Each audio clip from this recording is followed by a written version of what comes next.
It was Texas, it was Tennessee. All right. Well, It was what I had welcome to Memphis, commanded. Joey. Yeah, thank you. Thank you.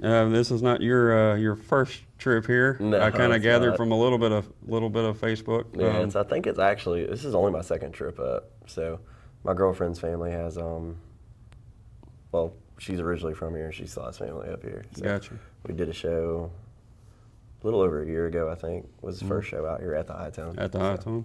Is that the same location? Mm-hmm. Okay.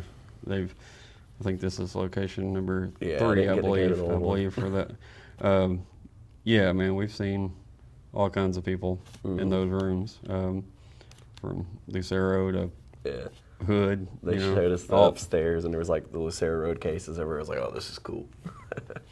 Home base. That's what it feels like anyway. I know Ben's not here, but you know the rest of the band is. They kind of argue about who is the home. You know, which is their hometown, Little Rock or Memphis, and I guess we share custody. Yeah. But yeah, man, we've seen Rob Linus there a couple months ago. Rob was cool. Rob was cool.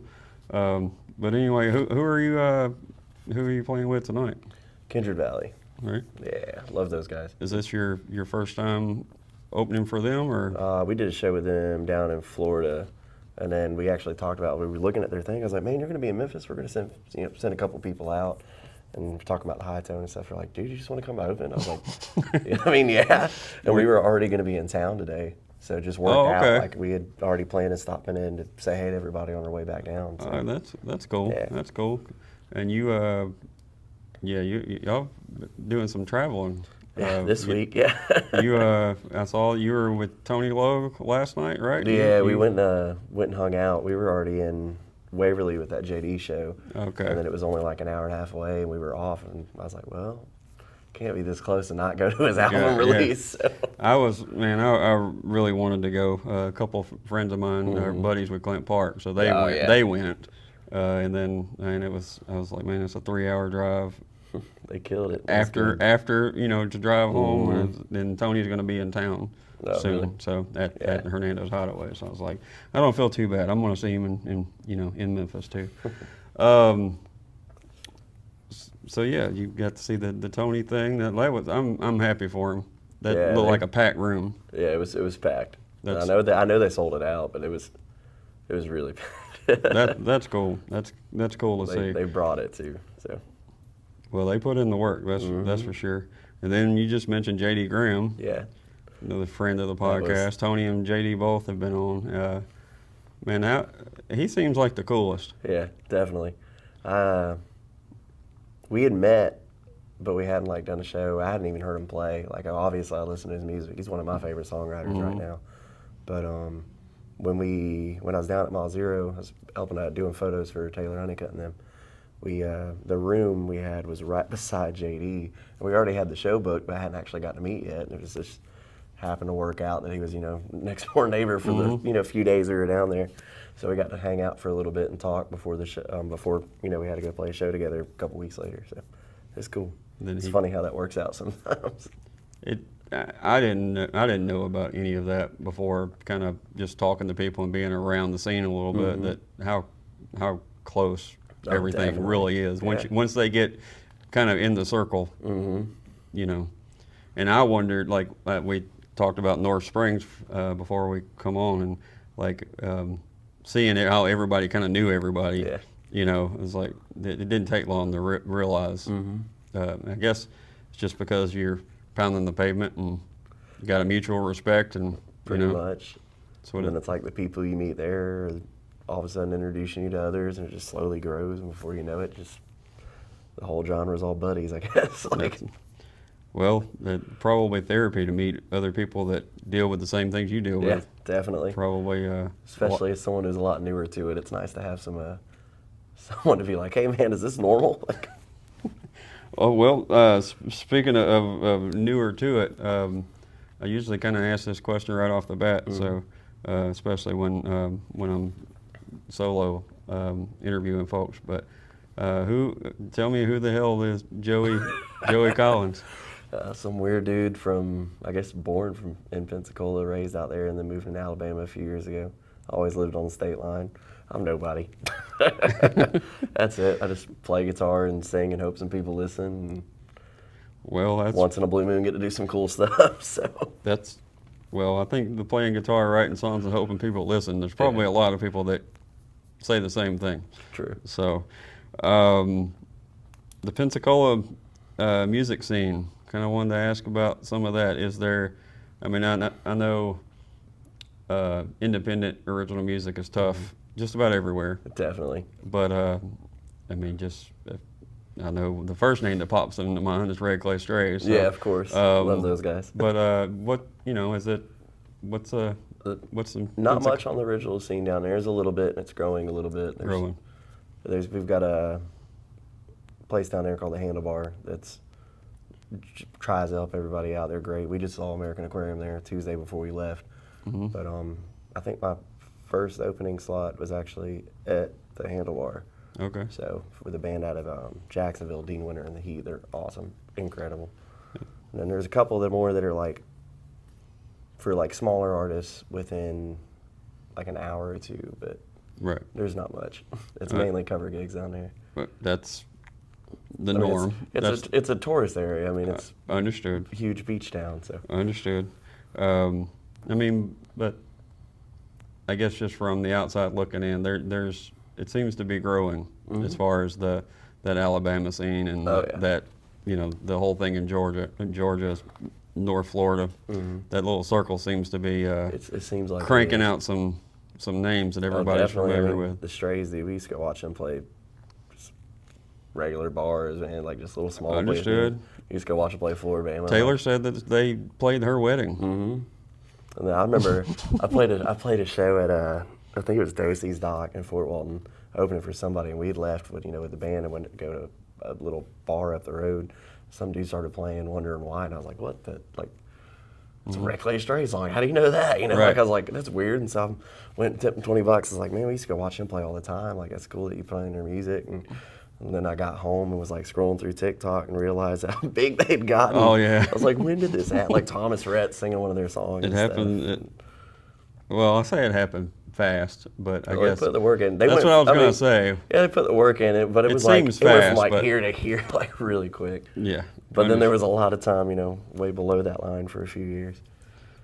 By all accounts, it seems like they remember everybody that from when they were below that line. Oh, definitely. So, They're bringing a lot of people from that same area up with them. I mean, I think that's cool. my memory is not that great, but didn't I see that they're taking Taylor Honeycutt with them to Red Rocks? Yeah. Which is It what was a just complete circle It's is, crazy. right? And They go then from playing Taylor Honeycutt's wedding they've got to they're all going to be playing at Red Rocks. Yeah. We were actually, I was down there with them when they got the news, so I got to watch their reaction and stuff. where's It it? was Mile incredible. Zero? Yeah. That's cool. Then they've got another artist, like he lives like probably 15, 20 minutes from me. Justin Johnson, they're bringing him out there too.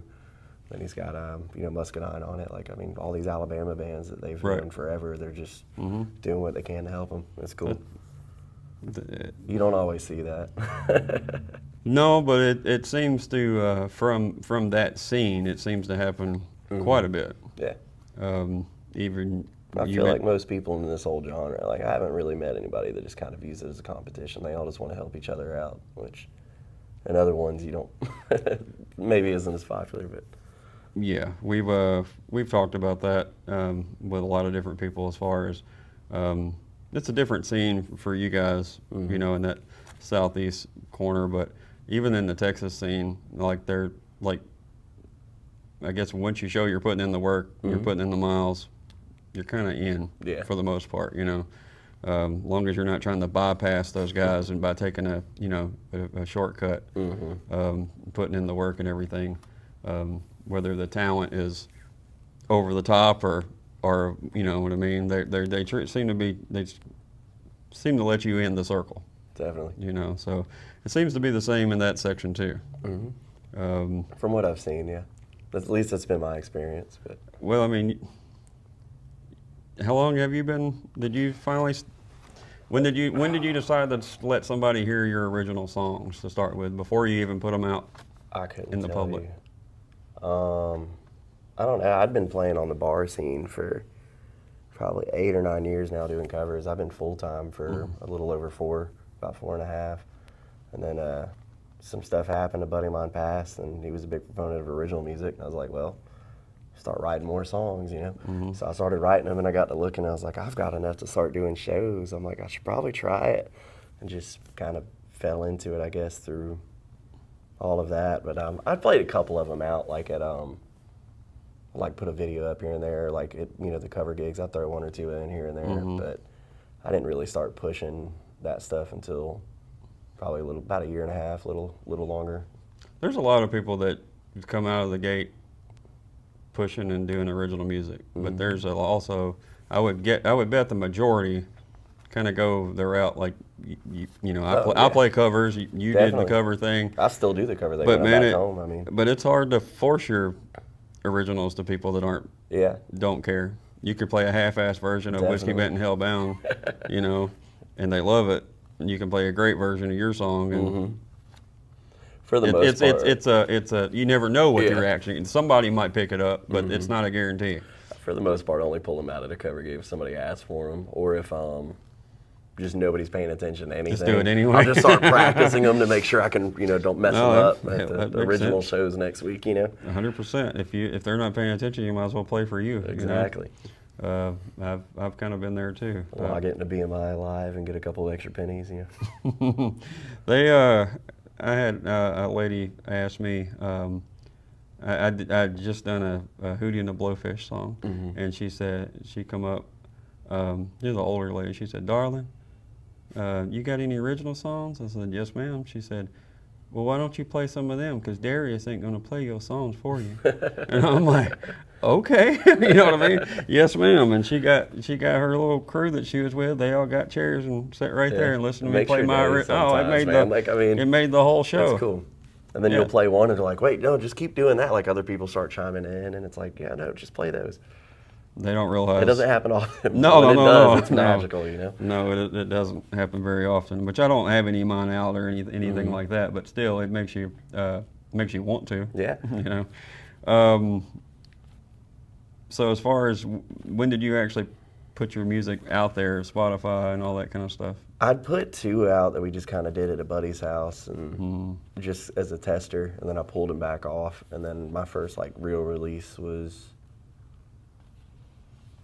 let's see, January 19th, I think would have been a year, and that was Better Man. And then that one, it was the buddy I talked about that passed. It was we'd always talked about writing songs and stuff, and then after he passed, we hadn't written anything together, and we found some postcards of unfinished songs, and I pulled a line from it so I could put a writing credit and wrote the whole song off that line. Okay. We put that one out January 19th, I think.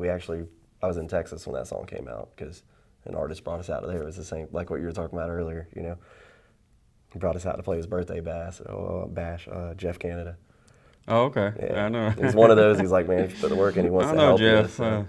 He accused me of picking all of the pretty artists first to have on his podcast, on my podcast before I picked him. He's like, it's about time you tell got him to get prettier, man. That's what I told him there's certain things I can't help, No, he's a good dude, man. He's helped me out a lot, man. Same here. I wouldn't have got to play Texas yet if he hadn't brought me out there. I mean, that's cool. We'll still talk on occasion. If I need advice on something, I'll hit him up. And he's very good people. So one of the things I want to make sure we talk about, because we've talked about it, both of these things quite a bit on the podcast, because it was my first experience with it, but North Springs Music Fest. I met you there. Yeah. Briefly. You were busy. Joey does. He's a really good photographer as well. So check out that stuff on all the socials. But and if you follow a lot of these people in the scene, you've probably seen them share. Seen a couple of them. Yeah, you've seen them share his work before. So you're walking around, running around, and you had on an Adam Hood shirt. So Adam comes up he's like the 7 degrees of Adam Hood on this show.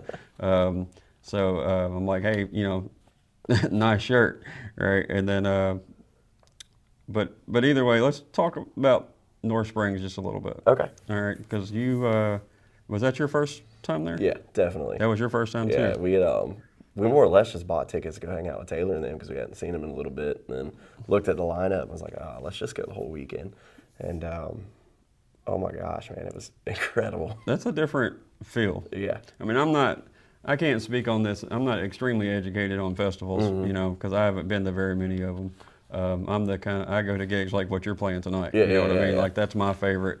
And I always thought, you know, when I think of festivals, I think of way too many people for me. You know what I Same, mean? yeah. But North Springs, when you say festival, it's not the norm. Not at all. Right. It's one stage in the middle of a hayfield. Yeah. And the artists are all buddies, and then most of the people there kind of already know each other through social media. I didn't know that. I didn't know that either. I didn't know that until I got there. Yeah. It was like fell into the right circle. I saw like one person that I knew from social media that she lives in Florida, and I never met her in person, Amanda, like, you know, part of the Florida tribe, right? And so I'd seen all that on all these different artist pages and stuff that they follow, but I'd never met anybody in person. But it didn't take long to realize that, you know, they all kind of know each It's other. like a huge community. Everybody's It's like friends, a family and they're reunion. Like, I haven't seen you since last year, and they're all like hugging. It was cool to watch. Man. And then the artists too. Yeah. You know, like Honeycutt and them Dirty Roses, you know what I mean? They're all like, you know, buddies, so they get to hang out for several hours and, you know. Well, there was a couple artists like that I've connected with that I've talked to, you know, on socials and stuff for a year or two now. And then all of a sudden, like, I finally got to meet them for the first time, you know, and like actually, you know, hug their neck and talk to them. Like Bill Taylor was one of them. Like we've talked a few times and then saw him walk in. I was like, oh crap. And he comes up, just runs over, hugs me. It's like we've been friends forever and first time we ever met, you know. Well, the first time I had talked to Bill about doing an interview at North Springs, and I didn't really know them, right? And then the fellas from Low Water Bridge Band were there too, and they both have Bill and they all have beards, right? And they're all about the same build, and they were sitting down. So I introduced. Oh, no. Yeah. Sorry, guys. I've told them this story too, in person. At that, you know, he's like, "No, Bill's over there." You know, Bill's that guy with the beard. Oh my you know? gosh! Yeah, we all kind of look alike. I told Wes Ship, I was like, "Man, we're gonna have a Ward Davis lookalike contest." You know? Yeah, you got to step up your social media aggravating game to be in the Ward and Wes thing. Oh my gosh! Yeah, they don't mind you know, arguing with people. I think there's or only whatever. one piece of advice that Wes has ever given me, and it was if you want to make money on Facebook, just piss people off. Well, it sounds like an advice that Ward would give too. You know? They're pretty good at it. I mean, I like it. I'm not complaining at all. I just don't have the patience to deal with the comments. You know, I'll just watch theirs. Are you going back to that festival this year? I am. Oh, I can't wait. Yeah, I'm going to go back. Last year's lineup was stellar, and this one's even better. Yeah. You got all the Thursday night thing going on. I think we're the going opener Thursday this time. So. I only got to go Saturday last time. Oh, really? So we didn't go to the kickoff, but we went Friday and Saturday. I think I want to go see friend of the pod, Jack Browning, in person. I want to go meet Jack. Excited to finally meet him. So. We connected through TikTok and all of that stuff, and he's been over a time or two doing Laurel Cove and things like that. But I want to. I've missed them every time. Yeah. Yeah, I want to make sure I'm there. That's probably what I'm excited about the most. That and the whole campfires after. That's always a good time. Well, this time would be to see. When I went there, not knowing a single person, besides maybe on social media, but recognizing people in person from social media can be tricky sometimes. You might call somebody Bill Taylor. Exactly, all kinds of things. You know what I mean? There's also filters to pictures and everything. You just never know. But this time I'll be going in knowing a lot more people. So it'll be totally different for me this year. But yeah, looking forward to that, and so that's on the radar. Plus, you mentioned the Mile Zero stuff. That's we're collecting tiny Donnies on TikTok to get me to Mile Zero. Key West ain't cheap, that's for sure. Yeah, Yeah, but man, there's so many people as far as just networking wise. We only went for a couple days, and it was incredible. I mean, it was awesome.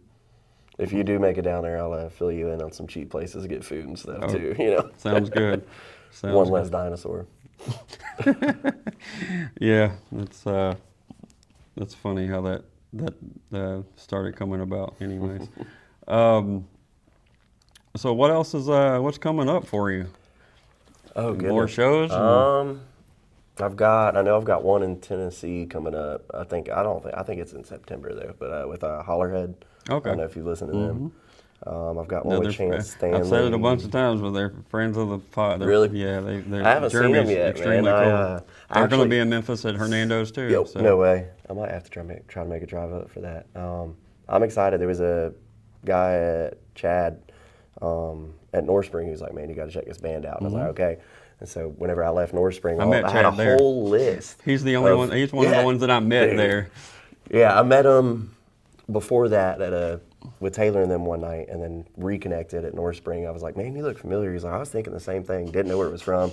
I left to go to the porta potty and got about halfway there and realized where I saw him. I was turned around real quick to go do it, and we became friends. But he gave me a whole list of artists to listen to, as well as Bill and a couple others. So I had them all in notes, but we didn't have any service at North Spring. So the moment I left, I just had this whole playlist of music to check out, and I just fell in love with Hollerhead, man. So to get a show in with them now is really cool. They're Chad. We could talk about that a little bit too. He's got some pretty cool stuff they're doing as far as it's the venue that he's kind of helping out with. Yeah, I can't remember the name of it. I didn't want to mispronounce it. I would probably butcher it if I tried. Understood. So Chad, we're going to need you to watch this and put it in the comments. I'll get it down by September. Of the venue, yes. But he's got some. He's just getting started booking bands and things like that. But man, some good ones. Yeah. And it's doing well, like pairing them together too. Like I'm proud of him. As far as the Addison Johnson thing, I was unfamiliar with him until North Springs, and then met him in person. He's just a super nice guy. Oh my gosh, I met him at North Spring. I knew who he was, and I'd listened to him. And I walked up, he stopped me because he saw the camera. He's like, hey man, I appreciate you doing this. I was like, thanks, man. And we got to talking a little bit, and I was like, man, like I'm excited to hear you. Like I've been wanting to do it. Bonus points if you make me cry. I'll love you forever, And I just looked a grown man in the face and said, I will love you forever if you make me cry. I'm like, what is wrong with me? Well, his slogan is "Sad Song Nation." Yeah. So I didn't know that at the time. I just listened to him. I hadn't dove into him. But so I'm like, at least if I was gonna say it to somebody, it's probably the right one. I know. I was looking at his merch, and it was like, sad songs make me happy, and Sad Song Nation. I'm like, I like this guy already. Yeah. I haven't heard a single thing that he put out, but yeah. And then a couple weeks later, he's like, sure, I'll come on. It's anyway. I'm talking about that too much, but it's just cool when you're a music fan. Oh, definitely. You know what I mean? Yeah. And people. But, you're helping them too. Just like through the photo stuff. Oh, I didn't really think about that correlation, but there's a huge correlation between that. You're doing something you like to do, but it's also, helping network and something they don't have to pay for on the side to have done and all that kind of stuff. It's a win-win for you and for them every time they get pictures and share it. And enjoy doing it. I really do. It's fun. I don't get to do it too often, so when I can, I try to pull it out, like if I'm opening for somebody or friends playing up the road from us or something like that. I know you haven't been into this that long, but who are some situations you've kind of found yourself in where you were like, holy shit, that's That's cool or bad? Like, oh, okay, no. Just surprised. Adam was definitely one. Edie was one. I'd looked up to both of them for quite a while, and to get to do shows with them was incredible. Oh, you got to play. Yeah, I've done 2 or 3 with Adam, and then 1 with Edie. Those were definitely 2 of my favorite. Taylor and them were friends, but like the show was just always fun, and I love hanging out with those guys. But that was another one too. It was kind of weird. It was like when I was at a showcase in Americana Fest, and it was like, it's kind of slower, and then all of a sudden Taylor hits the stage, and all of a sudden all these other musicians are like bussing in to see Taylor real quick, and it's crowded, and I'm just like, oh, my friends are cool. I'm like, wow, I thought they were weird like me, like maybe not, but. Well, they're still weird like you, but they're cool too, you know? But I guess Adam and Edie were probably the ones that I was like, don't fangirl, don't fangirl, don't fangirl. Trust me, I understand. JD was kind of that way. Like, I hadn't been into JD as long as those two, but like. Nobody's so serious. Incredible singer. He's not a super serious person, but his songs are so serious that you don't really know how to. But once you start probably started talking to him. He's cool. Yeah. But his writing, man, like is just incredible. So I looked up to him, and my girlfriend Kat that sings with me a lot, she loves him as well. And so we're sitting there, and we just got done. I just got done playing my set, and she's like, this is so weird, like he's actually right there, like we're not listening to him on the radio like we do at home or on the Bluetooth speaker, you know. That's got to be a cool feeling, and especially, you know, I've never been in a situation like that with them, but I've never seen them treat anybody, you know, in any kind of bad way. So as far as opening for them, and then I'm sure you're able to walk away from it.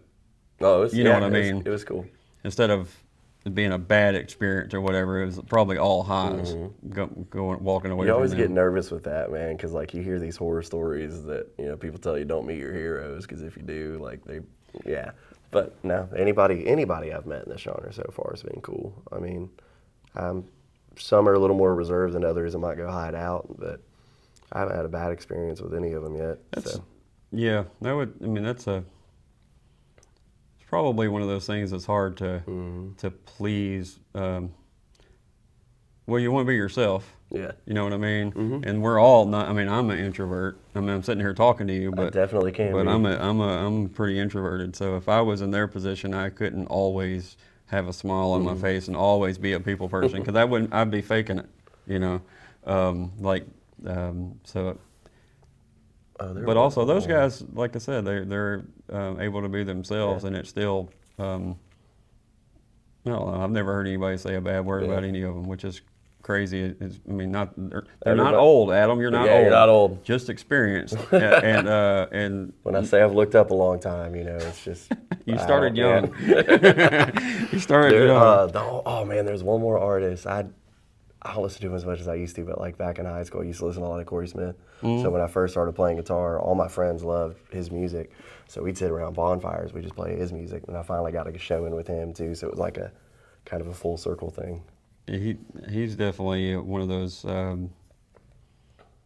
I get asked to play a Corey Smith song every now and then. It don't happen often, but it does happen. Yeah, and you can kind of tell the crowd, did you listen to Corey in college? So, that's what I want to ask. You know what I mean? Because that's what it seems like they're like the Dave Matthews of you know what I mean? It's like that crowd, that college crowd. It's when I always get asked about Corey Smith, which is just, I'm just glad when people ask something like that. You know what I mean? I'm like, which one? I got about 20 of them. That's how. I mean, honestly, like my old bar gigs and stuff, I'll wear a hood shirt or cob, whatever, just to have somebody, it opens the door. Yeah. I remember now I know I can play this stuff. Exactly. First time I ever played Adam Hood at a bar gig that I can remember, some dude walks up and goes, who in the hell plays Adam Hood, and puts $40 on the stage? And I was like, maybe 20, but I was like, I'm going to learn more Adam Hood, so I'm going to start playing them more. I mean, I knew how to play them, but I'm going to learn. Yeah, but you're playing them out a little more often. Well, you're in more of the home area. Yeah, true.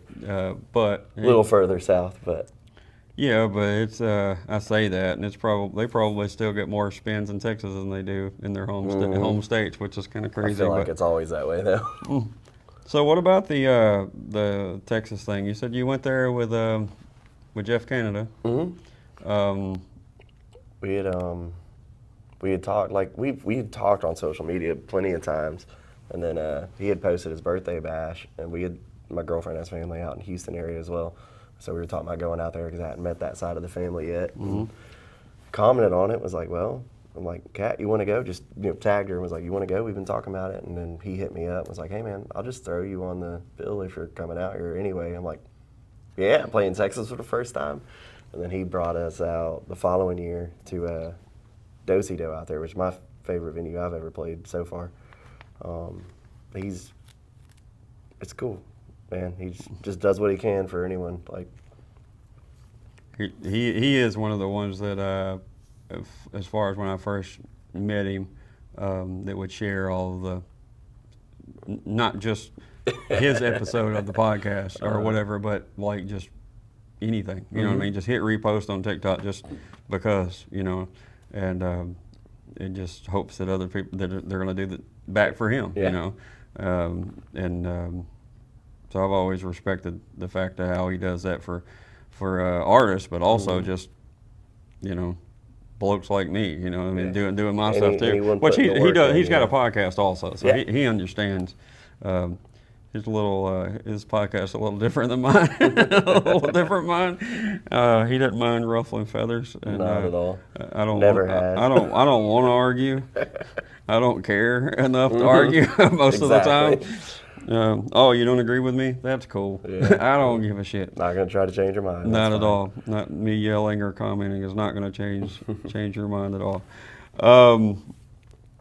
Well, as far as you have plans for new music anytime soon or any of that kind of stuff? I'm trying to pick which one to do next. I might do like one more single, and then I've been talking about doing a like acoustic EP, call it Joey Collins Happy Music, and just put all my dark, saddest songs on it and throw them on there while I can. Eventually we'll do like a full production album, but getting the money up is not the easiest thing in the world. So the more upbeat sad songs, because they're all sad, will probably get saved for that.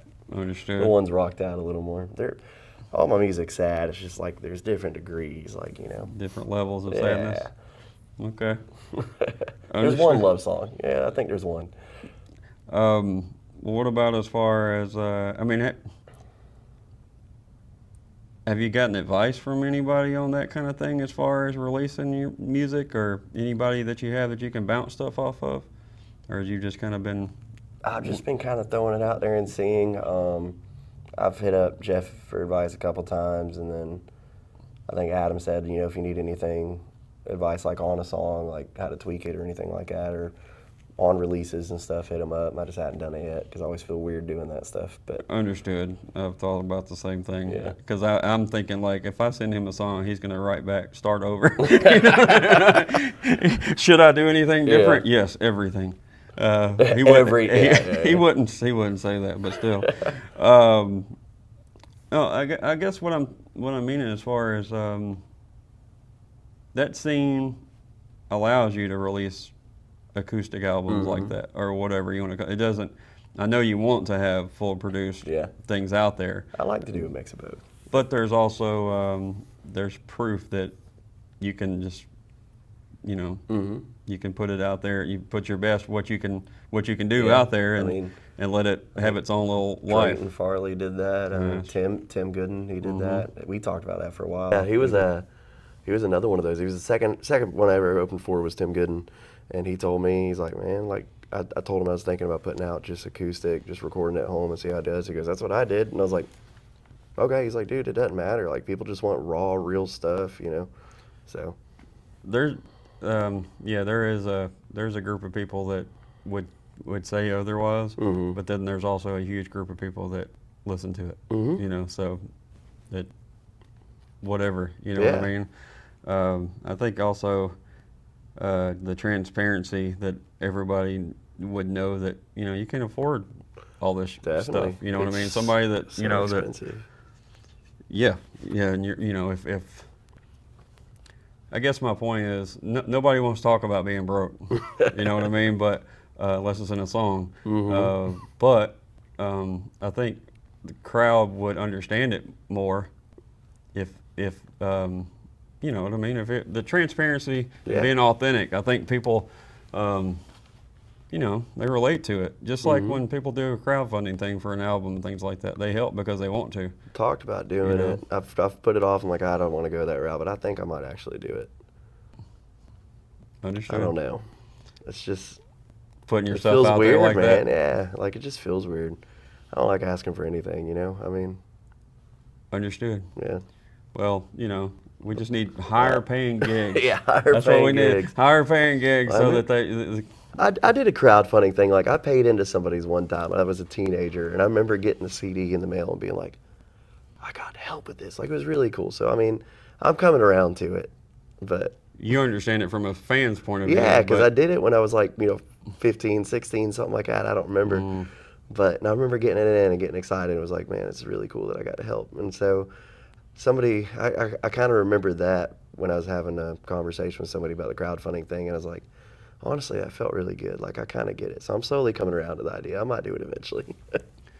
Well, I understand that because you feel like you're forcing like a GoFundMe or a charity Yeah. or whatever, but in the end, the people that are going to give to it are actually want to hear it. Mm-hmm. So I get the reason why it would kind of take a little like letting the guard down a little to do it, but also, And I can let my guard down on stage and sing songs about, despair and agony, but for some reason when it comes to financial stuff, oh, goodness. you're probably in the majority. If Yeah, I had to exactly. guess, there's probably most people are probably feel, even the people that have done it probably still feel the way you do. Yeah. They probably still just hated it. We'll do a couple rapid fires. Oh, right? gosh, All I'm right. scared. There's nothing too right, bad here we go. All right. The first concert you ever went to, and then the first one that you went to that you just kind of got taken to, and then the first one you paid to go to. They could be the same, but they might not be. Growing up, I was only allowed to listen to Christian music because my dad was a Okay. preacher. There's a And lot of people The that- first one I think it was Audio Adrenaline. Okay. Yeah, and the first one I paid for that I can remember was it's this metalcore band called Under Oath. So Okay. when my dad said you can only listen to Christian music, I went and found the heaviest Christian music I could possibly find. I was like, no, Dad, they do Bible study at the concerts. Like it's cool, it's fine. I mean, they're still to this day one of my favorite bands. And I'd bought a ticket and I saw them on a school night. It was like 30 people in the room, and then I saw them years later with like 30,000 people behind the stage, and both were incredible. Like in front of the stage, but both were incredible for different reasons. That's always cool is to see that blow up like that, even no matter what, right? All right, Desert Island album. You got to pick one album, Oh gosh. which I don't even know if I No, can that's answer impossible. this question. I don't know. This is a Talbot question, so. John Mayer live in Birmingham. It was the first non-Christian CD that I bought when I was at a thrift store and my mom wasn't looking. And Okay. I listened to it on repeat all the time because All I right. recognized one song on the back, and then just fell in love with it. I think that's the cheat code too, by the way. Any artists that come on here later, if you want to, when Talbot asks that question, greatest hits albums and live albums. I think that's the cheat code to all of this. I haven't listened to it in ages either, so it'd be cool to get a little refresher. Okay, now we know what you're going to listen to on the way back to. I might. Yeah. All right, bucket list venues. Oh gosh. I know there's a ton. Oh yeah. I mean, the ones without saying would be like Red Rocks and Ryman and stuff like that. But I was trying to find something a little more obscure. But honestly, I would love to one day headline the Do-Si-Do Big Barn in Woodlands, Texas. I got to play it. I did a writer's round as the opener for Jeff's show. I'd love one day to be able to headline it. We'll go with that. Gotcha. I'll throw in Eddie's Attic too. Just No, for- Eddie's Attic is definitely one. Definitely one. I've tried, but it hasn't happened yet. It'll happen. That's like a list of. That's definitely that's bucket list. I've got like my goal that's a list bucket venues and list, bucket but- list venues, and I feel like that one's like almost in between the two. Like I can't figure out which one to put it on. Understood. Because to me it seems obtainable, but like it's still a bucket list. You Right. know, No, like I got you. You're probably not alone on that as well. Just a different topic. I met Sean Bass and all those guys from Bird's Nest Listening Room. Is that somewhere have you been there? I haven't played it yet. Have it you was been on there my list to of listen? goals. No, not yet. You haven't been there. It was on my list of Me neither, goals, and but- then Chad and a couple other people at North Spring, I guess, talked to them, and so they hit me up to book, but we haven't been able to iron out a date yet. So Yeah, I want to get them on just to talk to them. Yeah. I want to try to get some venue. I would love just go to lunch and talk with them. They seem really cool. Sean was Yep. nice when I talked to him. Yep, definitely. I'd like to get some venue owners on that support independent music That'd like be that, really like cool. what you were talking Yeah. about in Pensacola and any places that maybe don't make quite as much money as they could. Yeah. Just to support independent artists. But, I think that's Wade important. Wolf over at the Market Street Listening Room, the show we did with JD. Yeah, he would definitely be one. That venue was incredible. Very cool. All right, if we could get your, it doesn't have to be, it can be any time period, but if we could get your music on a movie soundtrack or TV show soundtrack. If one of my songs was going to be on one, oh gosh. I couldn't tell you. I don't watch much TV or movie. It seems like there's no in between. It's like people are like, you know what I mean? They really are into it, or I'd be stoked just for one to be on any of them, But I'll go with. So the first time I heard Blaine Bailey, maybe not the first, but it was on Reservation Dogs. Okay. And so just hearing the music in the background of that, I loved every song that was on that they used. So we'll just go with that then. Yeah. I'm waiting for somebody to be like Grand Theft Auto or something like that. NASCAR '98, Picture some sad acoustic Americana music while you're driving around, Yeah. picking up hookers. All right. Okay, so this is the most important question, and as a requirement, I had to ask this on the first episode, and now as a requirement that we ask this. So, what is your favorite Little Debbie snack? Oh man, what is it? The Nutty Buddies, Nutter Butter, whatever it's called. Nutty Buddies. Oh, I used to eat like family packs in one sitting. It was terrible. Mom would buy them as a kid and have to like lock them up and hide them, so otherwise they'd just be gone. Understood. I'm gonna go buy a box when I leave here. Now. Thank you. I You eat 'em appreciate it. anyway, Mom. I appreciate it. I could buy them for myself now. Yeah, exactly. All right, man. Well, have a good show tonight, Yeah. and tell Kindred Valley that this was a fun time. They should be on our podcast. Yeah, yeah. I wish I was able to make it to the show, but They're incredible. I'd listened to them and I liked them, and then we did that show with them in Florida, and oh my gosh, dude, they're incredible. So I'm excited for it. I didn't know the music until there's so much out there, and there's a lot of people. You know how it is. Once you listen to one person, it leads you to another person, another person, and they're one that I've recently just started, listening to a little bit. And my first thought was like they would be amazing to see live. Oh yeah, they are. Their sound would be great live. I actually drove out. We had a show with them, I think, on like a Friday, and then I drove out Thursday to see them in Mobile. I was like, I almost wanted to like try to go see them the following gig as well. Like they're just that good. I'd watch them every day. Understood. All right, man. Well, I'll let you get to the gig and everything. Yeah. Appreciate you taking the time. Thank you, man. Thanks for having me. I appreciate you. No problem.